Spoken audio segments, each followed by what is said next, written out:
You have really got to be kidding me. So we had a dealership reach out to us about 6 weeks ago and wanted to sign up for some sales training. He had told us that his dealership was just not getting it done, that they were using some very old school sales processes, and he felt that he was leaving deals and grosses on the table. So he decided he wanted us there for 4 days, and this was going to cost him thousands and thousands of dollars, but he didn't care. He wanted to take the team to the next level.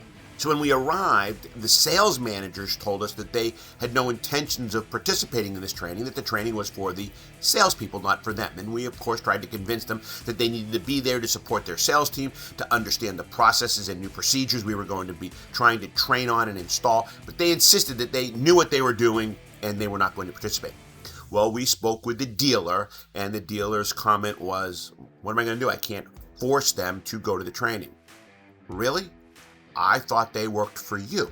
So in essence, the managers were saying, nope, you're just going to have to be satisfied with the results we are giving you, but if you want to train the salespeople, so be it. So we did. We trained the salespeople. And during the sales process training, we learned how badly they were using old school processes. For example, they were still doing a needs analysis. They were still doing very short demo drives. They were trying to get the customer to say yes 75 times throughout the sales process. And of course, I'm exaggerating that. They were doing trial closes that were making the customer more defensive. The old if I could, would you during the negotiations. And even worse, asking the customer what payment did you have in mind or what they thought their trade was worth. They were doing no service walk. They were not even quoting prices to customers who stated they were not ready to buy a car today, losing those customers forever.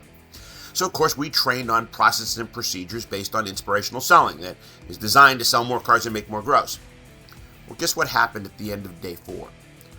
One of the managers came in and pretty much stated, no, that's not the way you sell cars. I need to know if they're buying a car today. We need to get through the sales process quicker. I need to get them to do a trial close. And how am I going to know where to start the payments if we don't ask them what payment they had in mind?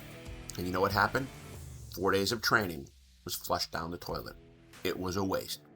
And now you had salespeople that desperately wanted to learn, that loved everything they heard. And in 30 seconds, a manager destroyed everything that had been set up. Why? Because the managers decided that they knew it all, that they knew how to sell cars. And what's a shame is the real losers are going to be the dealership and the salespeople.